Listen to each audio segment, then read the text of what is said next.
नमस्कार। आज के इस विशेष विश्लेषण में हम एक अत्यंत ही गहन और आध्यात्मिक यात्रा पर निकलने वाले हैं। कल्कि पुराण का महाकाव्य।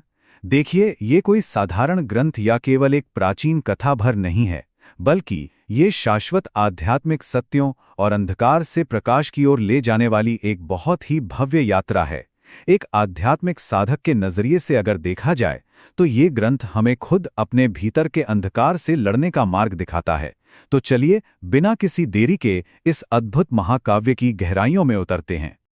अब एक ऐसा प्रश्न है जो हर सच्चे साधक के मन में कभी न कभी जरूर उठता है।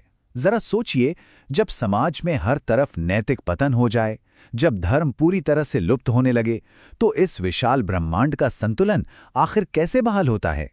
स्रोत सामग्री के अनुसार ये एक ऐसा सवाल है जो हमें ब्रह्मांडीय उद्धार के एक बहुत ही गहरे अन्वेषण की ओर ले जाता है। सच कहा जाए तो यही वो धुरी है जिस पर संपूर्ण कल्कि पुराण की कथा घूमती है। तो हमारा पहला खंड है अधर्म की ओर पतन। इस महाकाव्य की कहानी द्वापर युग के अंत से शुरू होती है। हुआ कुछ यूं कि ब्रह्मा जी ने पृथ्वी की ओर अपनी पीठ मोड़ ली और उसी से अधर्म की उत्पत्ति हुई। इसके ठीक बाद काम, क्रोध, लोभ, मद और अहंकार जैसी प्रवृत्तियों ने जन्म लिया। कलयुग और सतयुग के बीच का विरोधाभास बिल्कुल दिन और रात जैसा है। कलयुग के प्रभाव में वेदों का ज्ञान धीरे धीरे लुप्त हो जाता है। हर तरफ बेवजह कलह होती है, निर्धनों का शोषण होता है, और तो और शासक ही अपनी प्रजा का भक्षण करने लगते हैं। दूसरी ओर सतयुग पवित्रता, सत्य और शाश्वत धर्म के शासन का प्रतीक है। ये भारी विरोधाभास हमें साफ साफ दिखाता है कि एक बड़े ब्रह्मांडीय बदलाव की आवश्यकता क्यों पड़ती है। और यहीं से शुरू होता है हमारा दूसरा खंड, ईश्वरीय हस्तक्षेप। जब पृथ्वी पर अधर्म अपने चरम पर पहुंच जाता है ना, तब ईश्वरीय हस्तक्षेप बिल्कुल अनिवार्य हो जाता है। कलयुग के चौथे चरण में जब हर कोई धर्म को भूलने लगता है, तो पीड़ित होकर सारे देवता ब्रह्मा जी की शरण में जाते हैं। उनकी करुण पुकार सुनकर भगवान विष्णु देवताओं को एक बहुत ही महत्वपूर्ण आश्वासन देते हैं। वे कहते हैं, मैं धर्म के मार्ग को पुनः स्थापित करने और ब्राह्मणों के शत्रुओं का नाश करने के लिए संभल ग्राम में अवतार लूंगा। स्रोत बताता है कि वे एक अत्यंत पवित्र हृदय वाले ब्राह्मण विष्णुयश और उनकी पत्नी सुमति के घर कल्कि अवतार के रूप में जन्म लेते हैं। और ये जन्म अज्ञानता को जड़ से उखाड़ फेंकने का सबसे पहला कदम है। आगे बढ़ते हैं तीसरे खंड की ओर, धर्म के लिए तैयारी। ये कितनी अद्भुत बात है ना। स्वयं ईश्वर का अवतार होने के बावजूद भगवान कल्कि को भी अंधकार का सामना करने से पहले अत्यंत कठोर अनुशासन और तैयारी से गुजरना पड़ता है। हम सभी आध्यात्मिक साधकों के लिए ये सच में एक बहुत बड़ा सबक है। वे एक सच्चे गुरु की तलाश में महेंद्रगिरी पर्वत तक जाते हैं और भगवान परशुराम से मिलते हैं। वहां पूरे मन से वेदों और 64 कलाओं की शिक्षा ग्रहण करते हैं। उसके बाद शिवजी की कठोर तपस्या करके एक देवदत्त गरुड़ अश्व और चमकती हुई दिव्य तलवार प्राप्त करते हैं और अंततः राजकुमारी पद्मा से विवाह करते हैं। उनकी ये पूरी यात्रा आध्यात्मिक ज्ञान और शक्ति के एकीकरण का एक बहुत ही सुंदर प्रतीक है।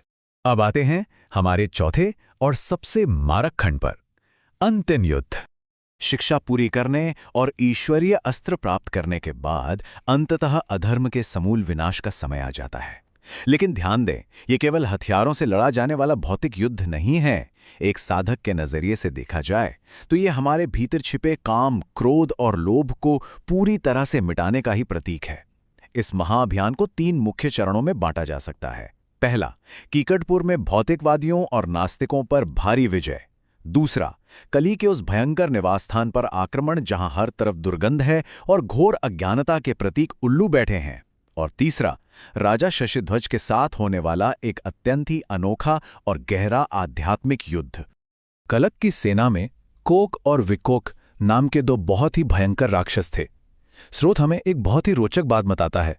जब कल्कि एक को मारते तो दूसरा उसे फिर से जीवित कर देता, बिल्कुल हमारे मन की अज्ञानता की तरह, जो खत्म होने का नाम ही नहीं लेती और बार बार सिर उठाती है। फिर ब्रह्मा जी के सुझाव पर कल्कि ने एक अचूक उपाय किया। उन्होंने उन दोनों के गालों पर अपने दोनों हाथों से एक साथ प्रहार कर उनके मस्तक चूर चूर कर दिए। ये जो एक साथ किया गया प्रहार है ना, ये मैं और तू के भ्रम को, यानी द्वैतवादी अज्ञानता को जड़ से नष्ट करने का प्रतीक है।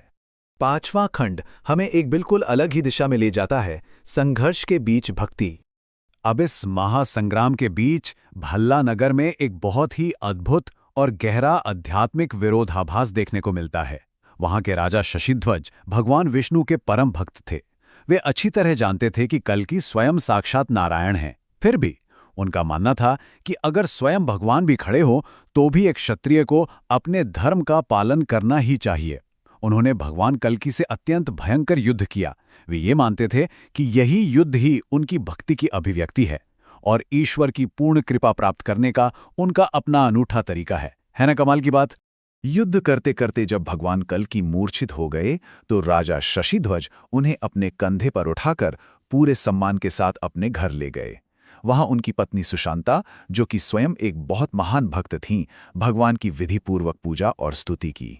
रानी की वो सच्ची प्रार्थना सुनकर भगवान तुरंत प्रसन्न होकर उठ खड़े हुए। उन्होंने उन दोनों के अपार प्रेम और भक्ति को स्वीकार किया।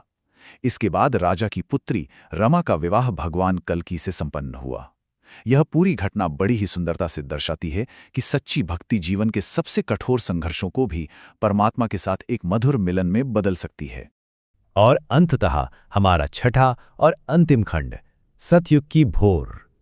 कल्कि के भाग जाने और अंधकार पर प्रकाश की पूर्ण विजय के बाद पृथ्वी पर एक बार फिर से सतयुग और शाश्वत धर्म का शासन स्थापित हो जाता है। एक साधक के लिए ये ठीक उस अवस्था का प्रतीक है जब मन के सारे भ्रम पूरी तरह छंट जाते हैं। अपना सांसारिक उद्देश्य पूरा करने के बाद भगवान कल्कि हिमालय लौट जाते हैं और अपना 4 भुजाओं वाला विष्णु स्वरूप धारण कर लेते हैं। स्रोत सामग्री इस बात को स्पष्ट करती है कि इस पवित्र कथा की फलश्रुति यानी इसे सुनने का फल अत्यंत महान है। ये साधक को आध्यात्मिक मुक्ति यानी मोक्ष, वेदों का सच्चा ज्ञान, सांसारिक समृद्धि और सबसे बढ़कर शुद्ध भक्ति प्रदान करता है। तो इस पूरे विश्लेषण के अंत में एक बहुत ही गहरा विचार हमारे मन में गूंजता है।